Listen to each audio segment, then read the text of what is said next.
Você já parou para pensar no que seus olhos veem quando você sai de casa? As ruas que você caminha, os muros que você passa, os prédios que cercam você, os portões, as câmeras. Você acha que esses espaços foram desenhados para você, para a sua comodidade, para a sua segurança? Mas e se não foram? E se a cidade em que você vive foi desenhada especificamente para fazer você ter medo, de forma que você aceitasse ser controlado? Aqui está o que você vai descobrir. Desde a década de 1920, arquitetos e urbanistas ao redor do mundo, de Paris a São Paulo, construíram cidades não para você viver nelas, mas para você se comportar nelas.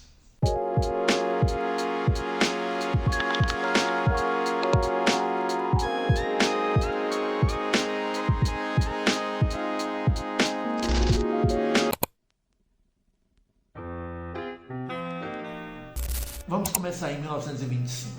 Paris. Um arquiteto suíço chamado Le Corbusier, na verdade, Charles Edward Jeanneret, está olhando para a cidade e vê apenas caos. Ruas apertadas, edifícios velhos, pessoas vivendo nos mesmos lugares há séculos.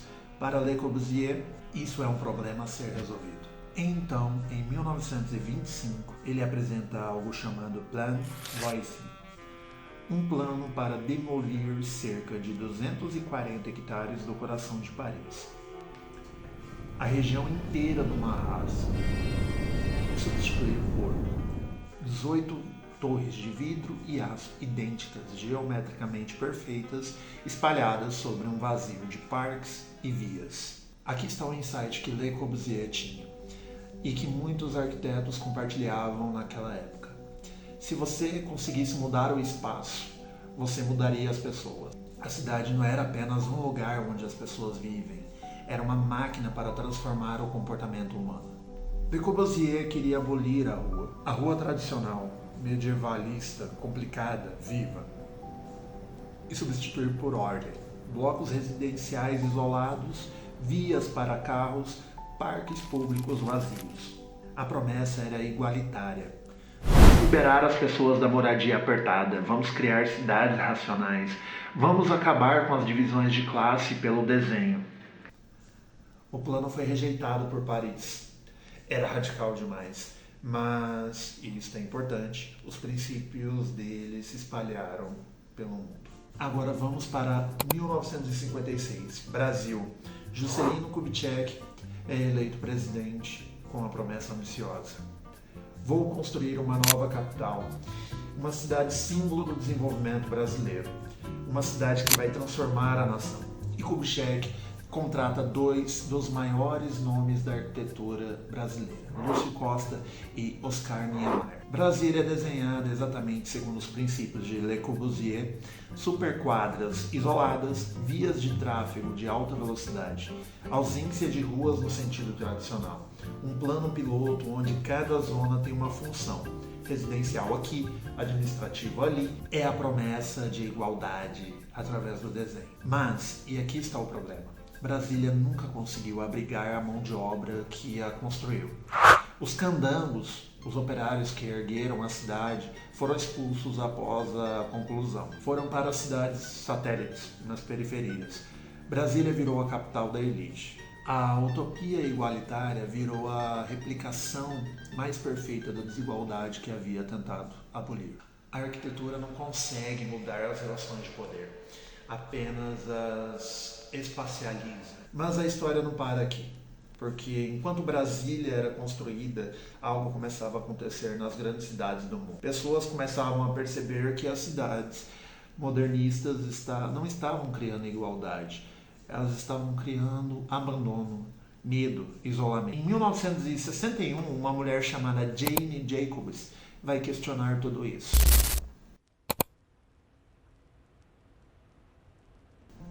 Jane Jacobs era mãe de 2 filhos, moradora de Greenwich Village, em Nova York, e não era arquiteta.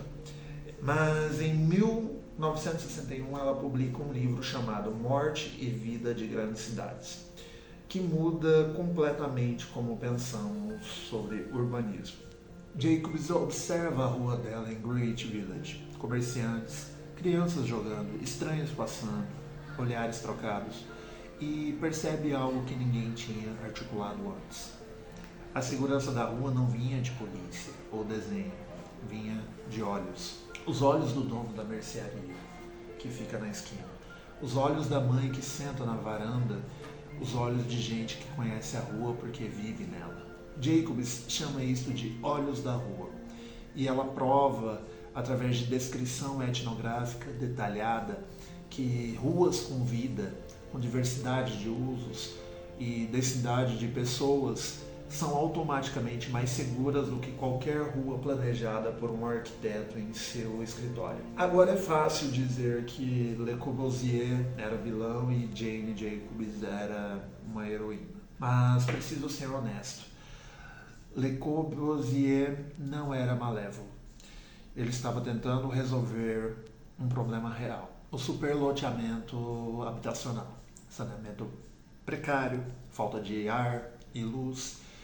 Suas intenções eram boas. O problema é que boas intenções não bastam quando você está tentando moldar a vida de milhões de pessoas com base em apenas uma teoria. E Jacobs percebe que o modernismo compartilhava um pressuposto perigoso, que o espaço por si só consegue mudar comportamentos.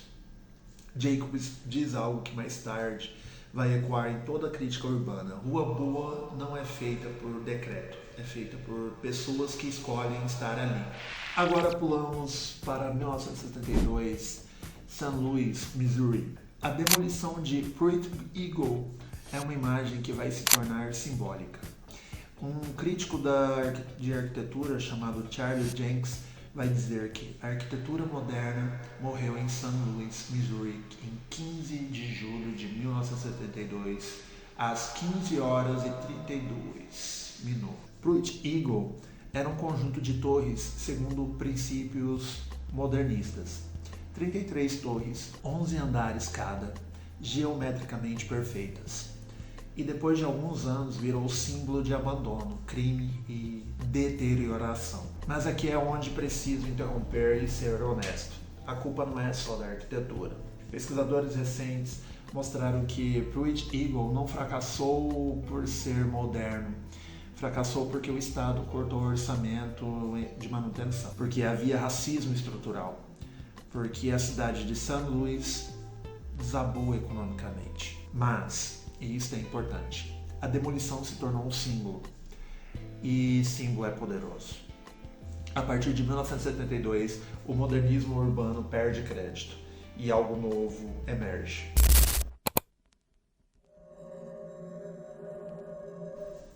Na década de 1970, um criminólogo chamado Oscar Niemeyer publica um livro chamado Defense Space. Niemeyer diz algo que vai ressoar por décadas.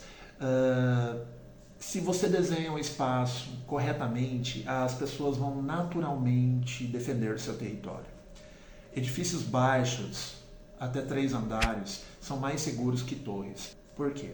Porque os moradores conseguem reconhecer quem pertence ali, conseguem vigiar informalmente. Mas aqui está o problema, e isso é fundamental para entender aonde estamos indo. Se você ensina as pessoas a reconhecer seu próprio território, você também as ensina a desconfiar do estranho. O medo não é um efeito colateral do design urbano. O medo é o objetivo. Agora pulamos para Los Angeles, anos 90. Um historiador urbano chamado Mike Davis observa a cidade e vê algo estarrecedor. Uma militarização progressiva, privatização do espaço público, segregação não apenas por classe, mas por arquitetura. Davis escreve: a consequência universal e inelutável dessa cruzada para tornar a cidade segura é a destruição do espaço público acessível. O que Davis mostra é que segurança, a promessa de segurança, é a ferramenta perfeita para destruir a liberdade de movimento. E Los Angeles vai se tornar o laboratório de como fazer isso. Vou descrever. Bancos de ônibus em forma de barril. para que ninguém consiga deitar e dormir. Sprinkles que ligam automaticamente para encharcar moradores de rua, lixeiras trancadas, parques públicos cercados com muros, bibliotecas desenhadas como se fossem fortalezas de concreto, com apenas uma entrada e câmeras por todo lado. E a lógica é perversamente brilhante. Você não está proibindo as pessoas de estar lá. Você está apenas tornando fisicamente insuportável para elas estarem lá. A arquitetura se torna uma forma de violência.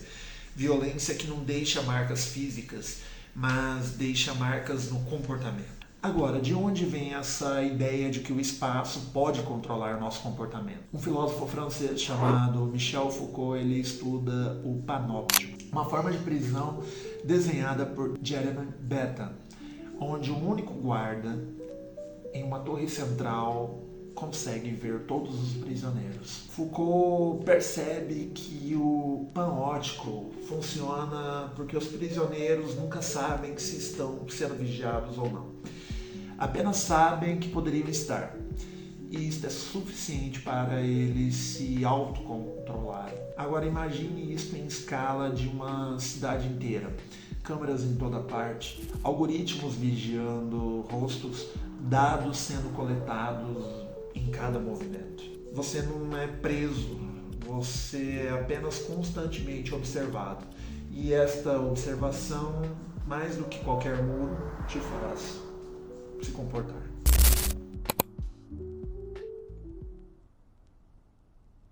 Vamos para São Paulo. Você vive numa cidade e ao andar pelas ruas de São Paulo você vê algo muito específico.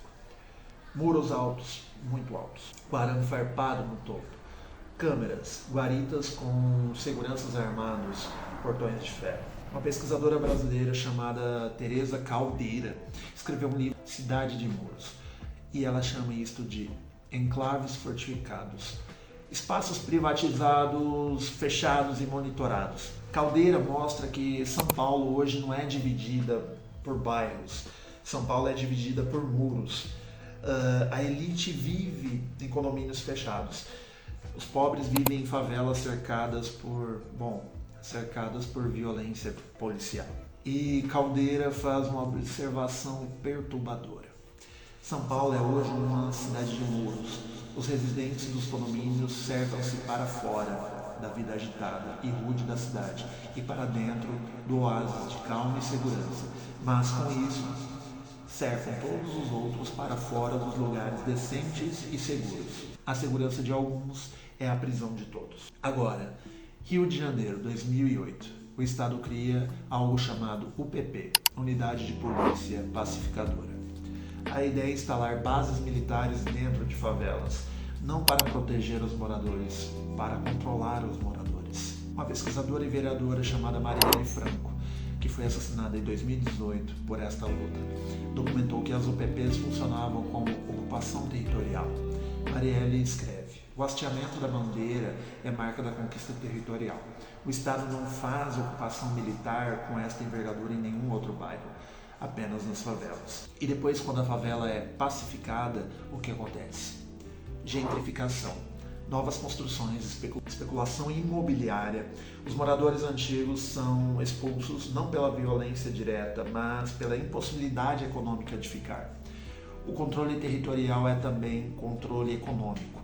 O medo é instrumentalizado para lucro. Agora, 2023, São Paulo lança algo chamado Smart Sampa. 20 mil câmeras com reconhecimento facial, algoritmos que tentam identificar seu rosto, sistemas que rastreiam seus movimentos.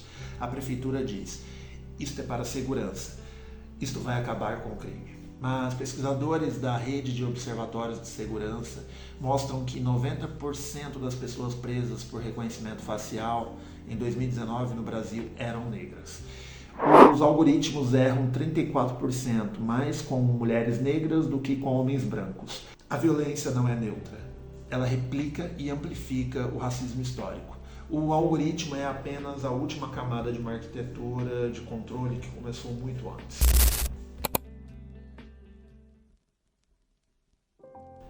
Você pode estar pensando, Tá bem, as cidades foram desenhadas para me controlar e agora? Estou preso?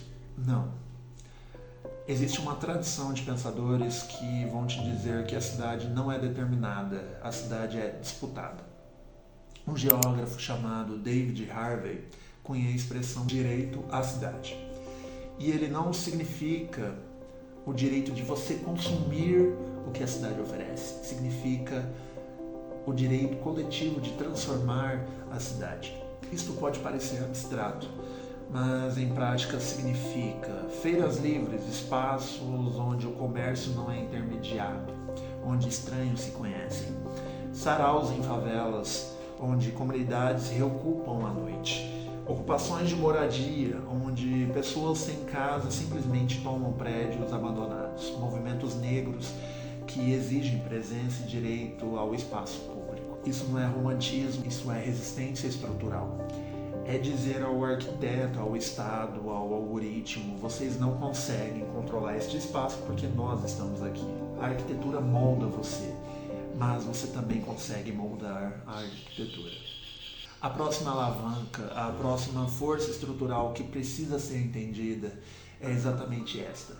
Como você consegue reconquistar a cidade da lógica do medo? Porque cidades podem ser desenhadas para te controlar, mas cidades também são feitas por pessoas e pessoas conseguem mudar. Da próxima vez que você sair de casa, repare os muros que você passa, o fato de você tomar certos caminhos e não outros, o medo ou a confiança que você sente nas ruas, isso não é natural, é arquitetado. E se é arquitetado, você consegue desarquitetar. Inscreva-se. Próximo vídeo vamos explorar como classe social foi inventada. Spoiler, também foi através do espaço.